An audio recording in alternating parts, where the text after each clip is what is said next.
Good evening, ladies and gentlemen. My name is Peter Igaga, and I want to welcome you to your favorite show, that is Men, not hyenas, and monsters. Now, we're here at the Sheraton Kampala Hotel, and today we will be talking about intercultural marriages. They're part of us, but are they working for the better or are they working for the worse? So, I want to welcome our two guests to the show. I hope you've enjoyed yourselves in the preamble. Thank you. Bishop! Yep. So, all right. I'll start with Ruth. Now, Ruth, I want to know from your point of view, do you believe in intercultural marriages? Yes, I do. And relationships? Because yes. You're not yet married, are you? No, I'm not yet married. Hopefully soon. Sometime to come. But please go yes. ahead. Yes. Intercultural marriages and relationships, I think that they can work. I think that the two little worlds that the people have created between them, they're able to make it work. I mean, by the time that they have come to a decision that they're either going to relate or they're going to get into a marriage, then they have seen what could or couldn't work for them from either side, and then they're willing to put work into that marriage, because I believe it's going to be harder, you know, for both of them, because there's stuff that they don't find common with each other in terms of how they relate, maybe at home, or in terms of language, in terms of where they are living sometimes, or and then there's also the fact that the families they come from, both of the families, because they're going to be the link between the two families, even maybe friends or maybe cultures, they're going to be the link, and the stuff that they probably may not be agree on from either end, but then they're willing to set those things aside and say, well, we have a common goal. From what you're saying, it makes it look like it's a hustle. I mean, and you're a blogger, you're a social media expert, as Colin mentioned it. Yes. So you deal with, with social media, you're dealing with a whole cross-section of people from very different cultures and all that. Yeah. And there are a lot of people who even meet their mates online. Yeah. You know. That's a whole different story altogether. But then it's such a hustle. Like you've mentioned, it's just hard work. No, I don't think it is, because when you're in it, you kind of close your eyes or whatever it is to what everyone else around you is doing or saying, because usually you either have worked together or you have been in school together, so you have common things, the stuff that draws you together. The other things I think you get to deal, by the time you have gotten that far, you get to deal with them. They kind of come as a by the way. I mean, I am looking at it as there's always going to be stuff that needs to be worked out. There's stuff that needs to be talked about. There's stuff that needs to be worked out. But it shouldn't hinder you from pursuing your goal. I think that's what I want to say. Okay. Bishop, question. You know, you're a man who believes in a lot of cultural heritage. Now, as a prince, yes. Now, Bishop, would you marry somebody outside your cultural setting? But seriously, yes. Why not? Why not? Actually, it's all about understanding each other. Though it involves a lot, you have to support each other. You have to trust each other, and you have to know actually your partner's cultural lines. You know, looking at each other and so on. I wouldn't find a problem with it. You know, that's textbook stuff, because in the reality of the matter is there are issues, especially even we can say cross tribes. Okay, you get into these are realities. These are harsh realities, and you see it. Okay, we are seeing a lot of people starting to transcend those borders. Like, I'll give the Ugandan context, for example. You're getting a lot of people from the west going to marry people who come from the north, people from the north marrying people who come from central, people from central marrying people who come from the east. It's starting to happen, but there are more cars, boss. The more cars. Yeah, people used to work where they come from. These days, nowadays you travel, you work for the UN, you work for an NGO, you're posted there, you find a guy, you fall in love. But I think, I personally think that it's there are two views on this. One is that you should sample all the cultures and then go back home and marry from there. That's one. It's a valid theory. So then what's the point of sampling? So you have that's the whole point of having many cultures. You sample them and you pick the best. You come up with the top 2, top 3. And in your case, best is back home, right? No. Having sampled. That's not a guarantee. You can sample and you find the best is actually across the country from you, which is what we've seen. And what's the second theory? I'm keen to know because it is a shell shocker. Would you engage, or would you prefer to stick within your cultural heritage? You see, we are talking about cultures here as entities in themselves. Is that, are we just looking for our culture, or are we looking for certain values in that culture? Are we looking for a person? Are we looking for particular values that has a value? that has certain You're going to tell us. Listen, let me speak now. Yeah, the reason I'm asking is we may confuse cultures here. Why do I want a Muganda girl? Not just because she's a Muganda girl, but because I believe a Muganda girl Will kneel. is brought up in a certain way. Okay, if I find those things in naturally, what's the problem? But you know you will not find a certain... That's why you said you look for a Muganda girl, because you're looking for certain things.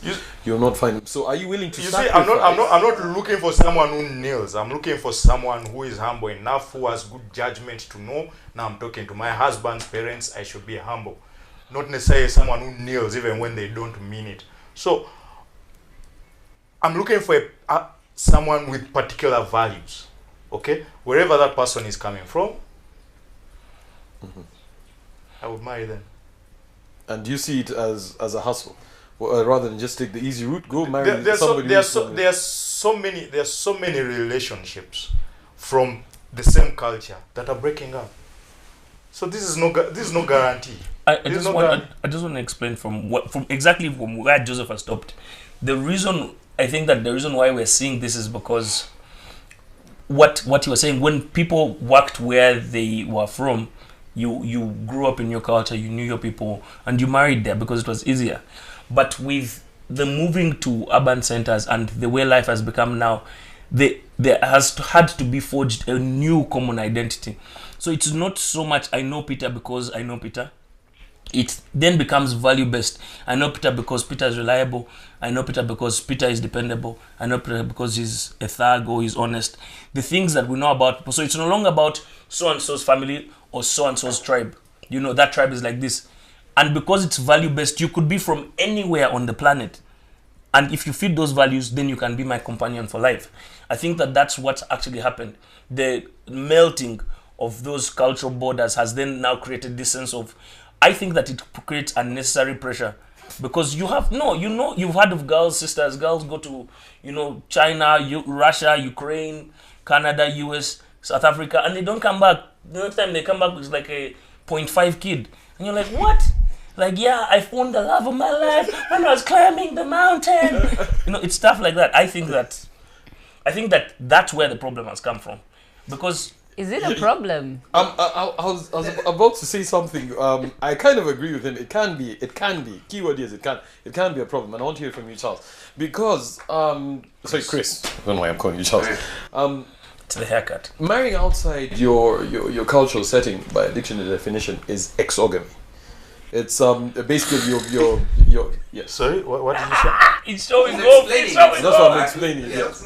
Okay. No, I want to learn the other one. But exogamy, EXO-gamy. Okay. Now you can explain. But we generally, whenever people are talking about it, they look at the positives. Say, it's good because it's intercultural, blah blah blah, and all that. We must also be realistic. There are challenges. And you see, you talked about people moving to different urban centers. When you're getting married, it's not you don't, unless you're going to just have a small wedding, get married, come and show your parents, which also has its fair share of challenges. Your people get involved, and the first thing they ask is, where is this guy from? Where is that girl from? Okay. There are certain people, and I risk being stoned for saying this, but there are certain places where people come from certain areas are thieves. There's certain people come from certain areas who are night runners. There's certain people. It's a fact, okay? And now, when you tell Let's not even talk about the Rolex right now. The others who have been accused of being chapati makers, like my people, okay? But you see, so isn't it safer to just stick within what you know rather than go out and then link up with then have children who are brought up to be thieves. I'll give you my take. One, we talk culture, and just as soon as cultural divide is mentioned, what's really under there is fear. I am afraid that those people are not like me.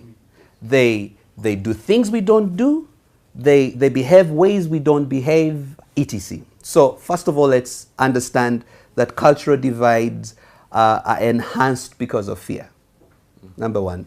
Number two, I also have a perspective that when you were growing up, there was a culture in your home that is not the culture in my home. We may be from the same tribe, but the culture is different. So in essence, even if you marry within the tribe that you come from, there are different cultures. That's why people with marriages, even from the same tribe, have problems. Because marriage is actually, I come from a culture, you come from a culture, the culture melts, and we form a new culture. And I think that's an important perspective to take and bring to the table here. The third thing is that when you think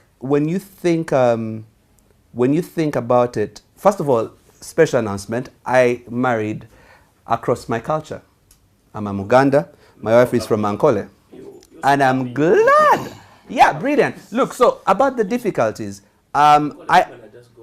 yeah, and her mom is also from Busoga, so we have this thing. Anyway, so here we are.